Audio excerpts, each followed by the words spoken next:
Nejali looked over her resistance cell and took inventory of what she saw. Mentally, she noted whose shields were chipped or dimmed and whose swords were pitted or cracked. As she did, she took stock of her allies too. Which of them limped, which of them could no longer favor their dominant arm, whose breath rattled wetly as they walked through the wasteland on the edges of the quiet furnace. Sahina, an old vulshiok woman, back straight despite age, walked with a stiff pride, a son at each shoulder. She had only one eye now due to a recent skirmish. Dried blood still dappled her throat. Elham, the Auriok woman who had led before Nejali, stomped behind them with more bags than she needed to bear, freeing her comrades to move unencumbered. They had so little resources, and what they had, regardless of its form, was shared without reservation. Nejali vowed to herself that she'd do her best to find what respite she could.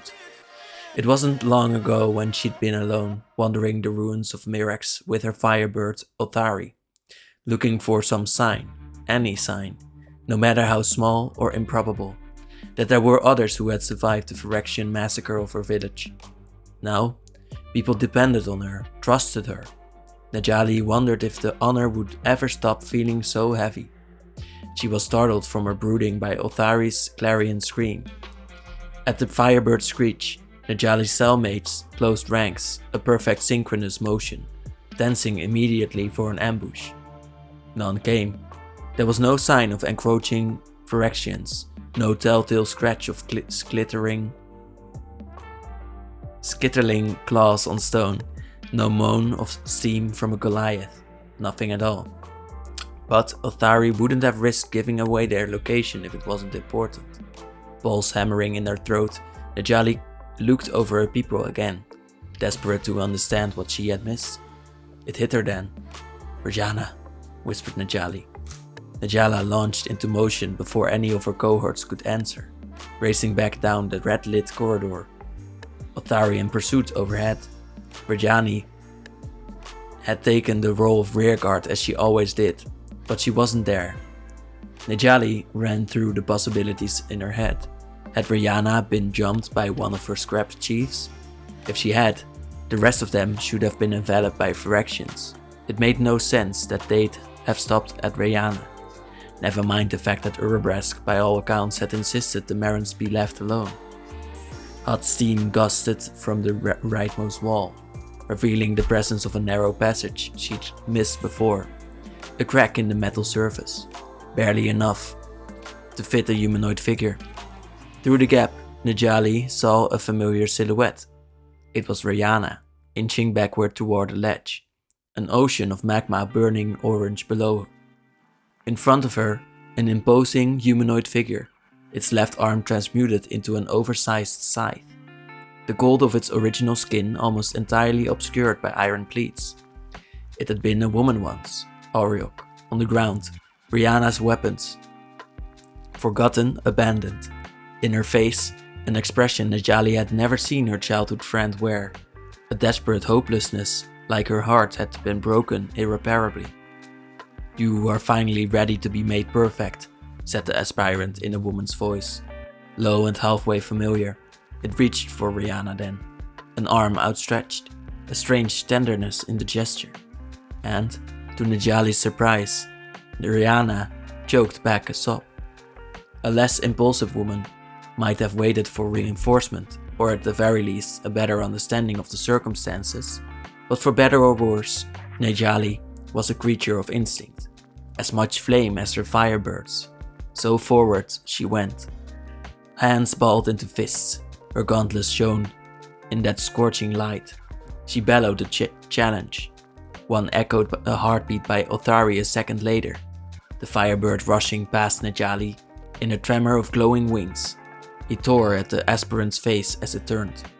The Phyrexian raised its bladed arm to cleave the phoenix in half, and Nejali ducked low and swung up, smashing into where the soft bones of her wrist should have resided. Metal shattered and rained over her. The aspirant, an older Auriok woman, halfway familiar, no doubt tall, when she'd been flesh, taller still, After completion, staggered but did not scream, only gazed back at Rihanna. There will be no more fear when the soft flesh is made perfect. Najali did not slow. She gripped the aspirant by its ruminant arm, torqued herself into position to ram an elbow into its chest, the whole of her weight thrown into the motion. She ran them both to the edge. Letting go at the last instant, the fraction fell without so much as a cry. Najali, are you alright? Najali rushed back to her friend and looked over her injuries. One cut was all the fractions needed, a single drip of glistening oil, and they'd have to race time to return to their encampment. Find Rihanna the healing she needed before pheresis became irreversible. Were you contaminated? Did it have oil? Show me. Najali. The vulshiok woman clasped Rihanna's head in her hands. Your eyes. Let me see your eyes. I'm fine, I promise. Rihanna closed her hands over Najali's own. And it was her friend again. Not the husk she'd seen before. Animation returned to her broad, expressive features. She smiled, exhausted but warmly. She did nothing to me. Why didn't you fight back? What happened to your weapons? The light fled her face again. Najali. She was my mother. The rookery glistened with the candle glow light of resting firebirds. Their flames dimmed as they crooned and murmured to one another, giving a blue-green cast to the moving shadows. It was a smaller space than Najani would have wanted for them. Had she the luxury, she would have built them something sturdier, something designed to hold generations of firebirds. It wouldn't be so ramshackle, with platforms and nesting boxes cobbled from better things than scrap metal. Najali tickled Othari under his feathered jaw. One day, she promised her friend, his mate slumbered beside him. Their chicks nestled into their side. We will build you a rookery on the cinders of Urabrask's force, and your chicks will grow up there, warm and happy, as will their chicks and the generations that follows theirs. In answer, Othari flapped his wings and pressed his cheek into Najali's palm, his neck stretched, his manner pleased and indolent. Najali scratched his plumage obligingly before turning to regard Rihanna as the Aureok woman busied herself with her own birds. They'd been lucky. For all the recent chaos, more and more, there were stories of unrest among the priests. Rumors that Urabrask was planning something titanic that had befallen the resistance of late. The firebirds had had a good mating season. The females were all in clutches. A rarity. If even half the eggs survived, it would change so much. How are your charges?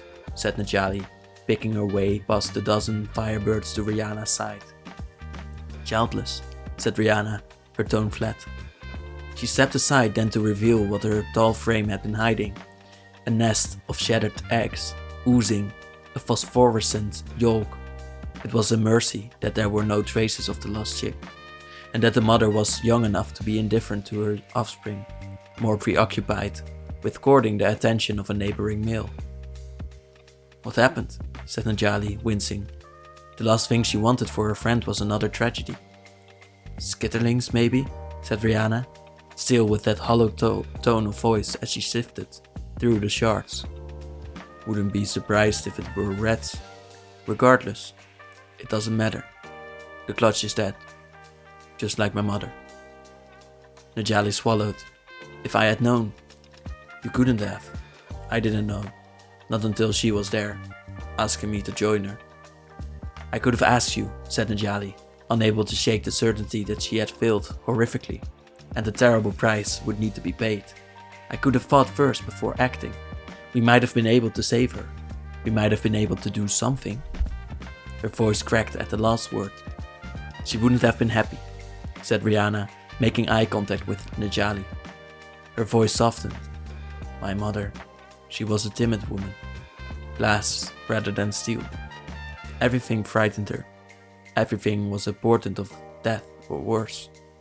You could see it in her eyes, how much she wanted it all just to stop. Rihanna swallowed audibly. I used to wish she'd just die. said Rihanna, with a terrible dignity. Not because I was tired of her wailing, or even that I resented the fact that she beat me. I wanted. Najali gaped at her friend. She beat you? Not with any malice, I think it was because she needed an outlet. Some way to mitigate the enormous pressures she was facing. It needed expression, or she would have exploded. Still, it was cruel. I loved her, you understand? Said Rihanna, and Najali heard a rebuke in those quietly spoken words. I still do. Anyway, I thought it would be easier for her to simply not exist in this world. I wanted her torment to end. Does that make me a bad daughter? No, said Najali, hands closing and reopening, like she could wring the right words from the air. You're not. I understand completely. The Phyrexians have taken so much from us. It's why we fight.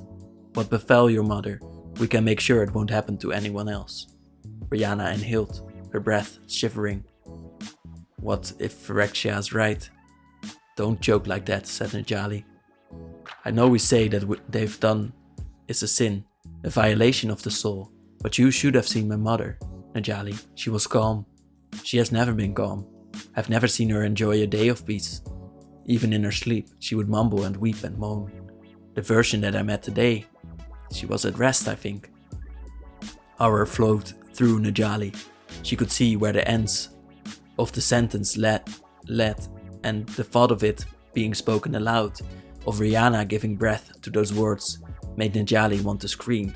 For one guilty moment, she found herself wishing Rihanna had been affected by the glistening oil so she could blame this terrifying perspective on Phyrexian corruption. Because the alternative was so much worse. This thought Rihanna had arrived at such conclusions all on her own. The peace, said Najali very carefully, that the Phyrexians feel is a false one, born of a loss of self. That thing wasn't your mother, not any longer. At best it was a puppet, a lie made of steel and flesh. Is that so? Najali nodded. Each of their aspirants are a lure, meant to entice, meant to convince those who remain that Phyresis is the only logical option. They're there to break our hearts and spirits, and for whatever it's worth, her voice gentled. I think you endured that encounter with more grace than I could have. Personally, I'd have gone mad with grief. Who says I haven't? Najali clapped her hand around her friend's right shoulder. If you have, know you'll have company as we go launching and laughing in the dark. I made you a promise when we met. I won't abandon you. No matter what happens, I'll always be at your side. Only later, as Najali crawled into her cot, did she realize that Rihanna had not spoken her half of their usual call and response, and fell asleep, worrying about what that meant. Najali woke the next morning to a young vulshiok boy, the oldest of Sehina's sons. He had her eyes and the build. Najali was told of a father long vanished. Clearing his throat, she jerked upright into a sitting position, rubbing the heel of a palm into her right eye. Either age was catching up, or she was getting too comfortable with the idea that there were people she could trust. Najali fervently hoped it was the former. Complacency meant death. What is it? The wretchedness in the boy's expression grew. He handed her a notice. It's Rihanna, he said miserably. She's gone. Gone, as it turned out, meant a note in her cot and her belongings untouched. It was as if she had simply chosen to walk away for a moment. None of their rations had been touched. Were it not for the note, and were Najali a more optimistic person, she might have chosen to believe Rihanna was somewhere close. But Najali knew enough of their world that she could not allow herself that illusion. She turned the note over, hoping for clues. Meet me at the salvage complex. Why would Rihanna go there? Najali wondered if it was a trap, if Rihanna had been taken against her will and then forced to write the note, enticing Najali to her own capture. But for such a possibility to be true, there would need to have been more signs of conflict, some indication that Phyrexians had broken through the camp's defenses. Najali pushed down on the little voice that whispered, maybe she went willingly. The goblin rules there, doesn't he? said Elham, the white of her hair made even more incandescent by the white gold flecks in her skin. I think so, said Najali, the note pocketed again. She restlessly checked her equipment, her armor for faults, her gloves for rust. Othari watched from his perch. Najali had seen Slobad once before, but only from afar. A monstrously large goblin, his limbs swollen with black steel. Is he a furnace boss? Asked Sahina's youngest. What was his name? To Najali's shame, she could not remember it, not with the panic hammering at her ribs. No, said Elham, he's waste disposal. Urabrask sends obsolete fractions to him for repurposing. Nothing went to waste in the furnace layer. What could not be used was reduced to components, taken apart and rebuilt so that it could be of worth again. What would he want with Rihanna then? Najali demanded in frustration. Labor? Said the Aureok woman. Sahina and her youngest came around the corner, the blood gone, her eye bandaged. He can't run his complex alone. Najali nodded. Easier this than introspection. Simpler to name your adversary than them, and then go straight into looking for a fight. She slammed her fists into her open palm, grinned toothfully at her cellmates. Right, said Najali. I'm going to find Rihanna. No one is obligated to join me on this mission. Rihanna is my friend and she is family to us too, said Elham, slinging her battle axe on her shoulder, her stance allowing no objection. Her calf shone with polished gold. A simple enough prosthetic, well articulated and better made. I might be making a mistake. We've all lost someone, said Sahina, voice tightening. Her sons looked away, their expressions clouding. Everyone in the cell knew the story. They were the last remnants of a massive family, teeming with aunts and uncles. If we're lucky, we can be sure that Rihanna won't be in their number. The cell mobilized within an hour, most headed eastward, bearing the main bulk of their supplies away to a neighboring camp, the Firebirds in accompaniment. Only Othari remained with Najali, unwilling to be parted from his friend. After stiff farewells, what remained of Najali's cell, whittled to the bravest and most stubborn, set off in the direction of the salvage complex. The route there was not as treacherous as some. The tunnels leading to the compound were far from the main arteries of the furnace layer, wrapping around its very edges. Though it didn't intersect with any of the forges, the road was long, and that alone brought risks of unwanted encounters, but none materialized. The road stayed empty, and unnervingly so. Almost as if the way had been cleared on purpose, like nothing waited for them. Their nerve might have broken if not for the mirror encampments they found en route. One nestled in what might have once been the ruins of a factory, or the disemboweled belly of an overgrown Goliath. Twisted spires of black steel rising like broken ribs, one at the back of a mezzanine teeming with unused assembly lines, the last in a graveyard of bizarre crumbling structures. In each camp, Najali and her crew learned the same thing, that loved ones had gone missing, with no signs that they had been taken by force. She went willingly, insisted that little voice again, which Najali found growingly difficult to ignore. But before she could reconsider her loyalties, they arrived at the outcropping above the salvage complex. Once, it might have been a prison compound. The formed cages rose in unsteady towers, the bars mangled, bulging in places, as if whatever had been inside was desperate to escape. Many were occupied by slumped figures, captured Mirrans, waiting their anointment with glistening oil. Machinery snaked in between the enclosures. Coiling over them in a parody of vegetal life, what had Najali's attention was the pit at the very center of the salvage complex. An inverted cigarette veined with enormous black pipes. Each level teemed with impossible contraptions, moving parts whose purpose Najali couldn't decipher. And bodies, she realized. Countless fraction bodies made anew before they were husked of their metal, the flesh left behind. There were rows upon rows of them, like a silent audience staring down at the platform at the very base. A single figure occupied a narrow wedge of metal, Najali felt her heart jump. It was Rihanna, shackled and prone. "Watch the skies for me, beloved," whispered Najali, pressing a kiss to Athari's cheek. With a twitch of her arm, she sent the firebird in the air. Najali turned her attention then to her comrades. "There's every chance in the world that this is a trap, and I am a fool. But Rihanna is my friend. I promised us I would not abandon her. I intend to keep that promise, but none of you made the same foolish vow. There will be no judgment, no censure if you choose to leave. If you walk away now, you walk away with honor." The gathered Mirrans exchanged looks, but no one spoke until Sahina at last said in a bored voice, "Do you want to waste time, or should we begin checking the perimeter?"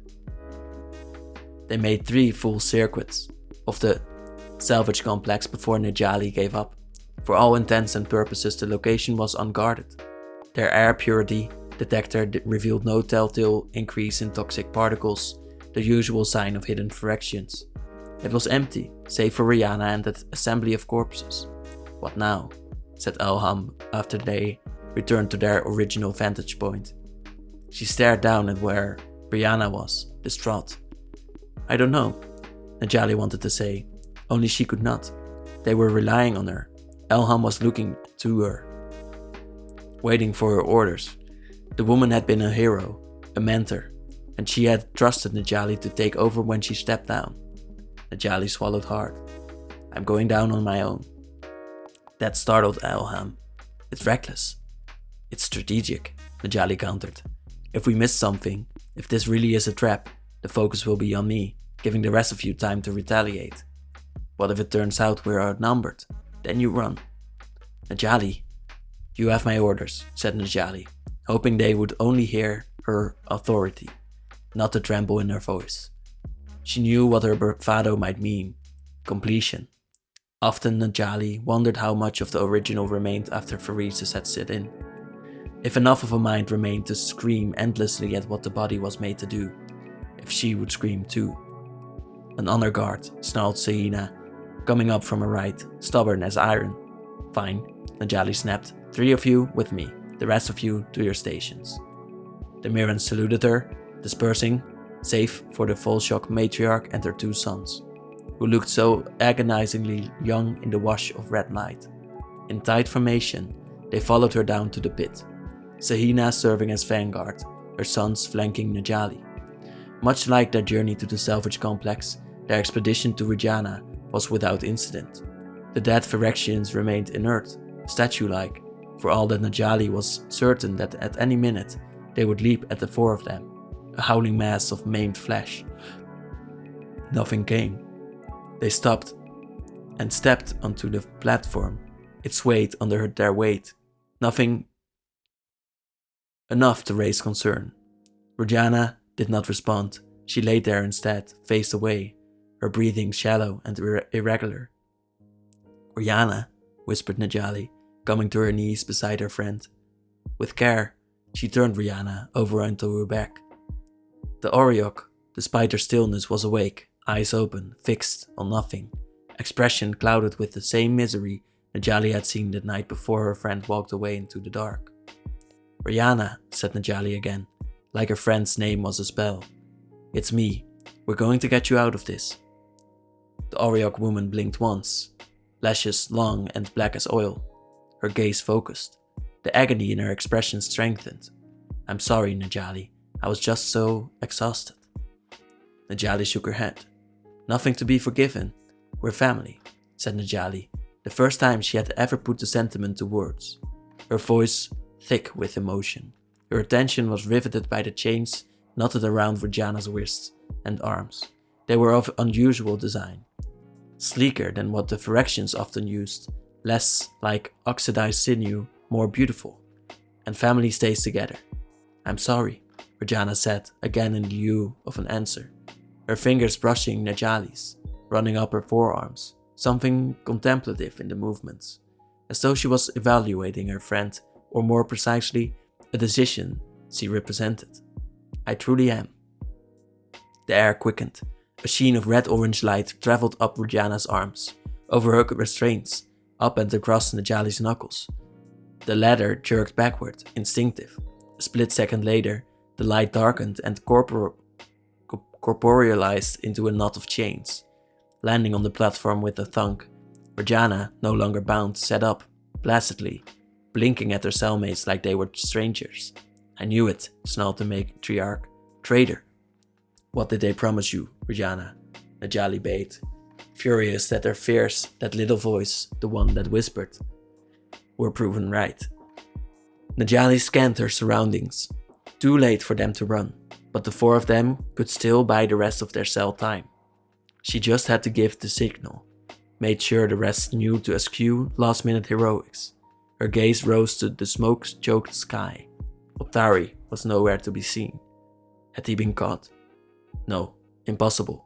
The only way Phyrexia would ever have Othari was as a corpse, and that wasn't going to happen without a fight that would echo through the furnace layer. There was a reason the Mirrans saw phoenixes as a symbol of hope, and the Phyrexians saw phoenixes as an omen of death. He was there somewhere in the smog. Najali was sure. Go far, she willed the firebird. Run, lead the others to safety. Don't let them get you. Peace, shrieked Rihanna. Tottered onto her feet. She wept as she spoke. Each word sobbed. We're not all like you. I don't want to be afraid, Najali. I don't want a life like my mother's. I want it to stop.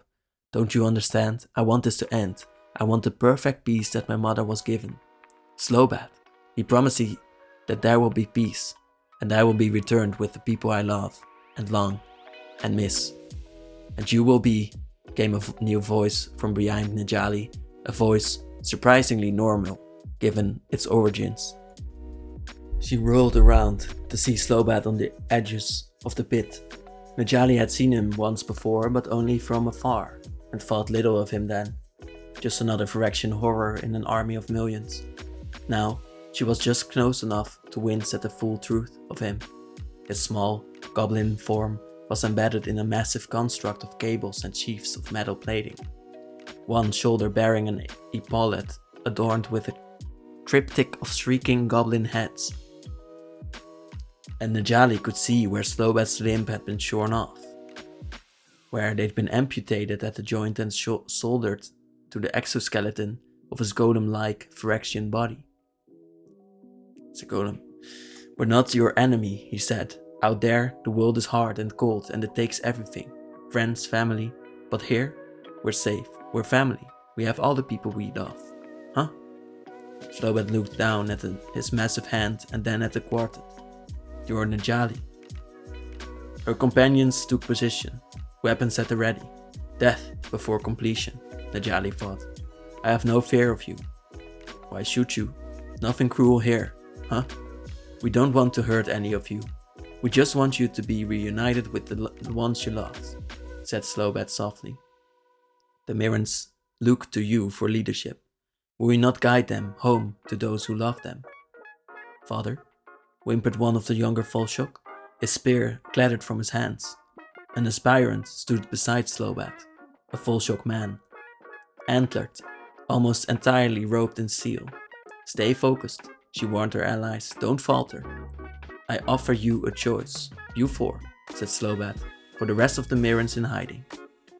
Najali felt her heart sink. Slobad knew. We're with you, no matter what you decide, said Saina quietly. Tell us to die with you, and we shall. To the end, Najali. There was a hairline crack in her voice's calm, and Najali wondered if she had vowed those same words to her partner she fought dead, who stood there now above them, or at least the shell of him. We're with you to the end. Najali looked back to where Rihanna was. She was on her knees, hands twisted together in prayer, rocking in place. She was weeping, tears, not oil, and it was so much worse than if Rihanna had been corrupted. Knowing Rihanna had chosen this, knowing she had elected to be bait. Najali, the damn fool that she was, had walked straight into the trap, even though every instinct had begged her to do otherwise. But she could salvage this. Why should we trust you? Said Najali. How do I know you won't take all of us anyway? Urabrask gave his orders. Aren't you supposed to have better things to do than harm us? Harm? Why would I harm you? Huh? I don't want to. I only want to help you. Najali swallowed hard, glancing at those she had led to ruin. Let these 3 go then, if you believe that. Done. Najali, go, said Najali, before he changes his mind. She could feel the vulshiok elder tense, her sons tremble, a whimper bitten back one by one, a hiss of frustration swallowed by the other. Then Sahina nodded, almost imperceptibly. The 3 filed past Najali. True to his word, Slobad and his minions did nothing, only watched with their foundry bright eyes. It was a mercy on Slobad's part. Najali decided that she was placed in a cage far above where Rihanna would accept the glistening oil. From this vantage, Najali could almost pretend her friend was a stranger, a trader whom she had shared no ties with. At least the rest of the cell was safe, Najali thought to herself, holding to the words like a lifeline. At least Othari is safe. She would hold on to that for as long as she could. With luck, when the time came, it would be what slowed her enough for a resistance fighter to cut her down. To Najali's surprise, it was not a priest who came to begin Rihanna's transformation, but Slobad himself. There was a tenderness in how the goblin bade Najali's friend to go to her knees, a grace in how she sank down, the bronze circle of her face raised as though to receive a blessing. Najali averted her eyes, unable to bear the sight. At least the rest of the cell is safe. Najali said to herself again, at least Othari is safe. She heard a gentle click, then talons coming to rest on the bars above her head. The firebird trilled a series of low notes in greeting. Beak nudged through the slats. What are you doing here? Whispered Najali, trying and failing to keep the relief from her voice. You have to go. The firebird fixed one incredulous eye on her and inhaled. I am one person. It is not worth it. You. Najali laughed deliriously, unable to stop herself, struck by her own hypocrisy. All this happened because of one person. She had given everything to save Rihanna, believing that yes, that one life could be that important. Othari breathed out. The sulphurous air went from filthy orange to an incandescent white blue as the firebird's flames incinerated the bars. Ash, still limned in gold, flaked away in the breeze. He dove away to the next cage, doing the same over and over, while an alarm rose through the salvage complex. Othari sang a defiant call to arms, and Najali answered with a glad cry of her own. This, she boomed, magic leaped from her to each Mirren Othari freed, a slick of fire that clung to their skin. Najali looked down to where Slobad waited, his sledgehammer in hand. Is not where we die. If they moved quickly enough across the towering structures, there would be no chance that the Phyrexians would catch up. What few were crawling up the cages were kept at bay by Othari's fire. Najali searched for Rihanna amidst the chaos and found her behind, looking up at the clamor. Despite everything, she still reached out a hand, a final attempt. Rihanna turned away. That was that, then. Najali swallowed. What she would have given for time to argue with Rihanna, time to insist that there was no reason to surrender, that Rihanna had to fight, but they each made their decisions. Their paths were now separate. Najali saluted her once friend. In the distance, she could see her cell, not just those who had chosen to follow Najali on his quixotic mission, but all of them, charging into the salvage complex to clear a path for their escape. Later, she would have time to grieve. Now, she had to lead her people away.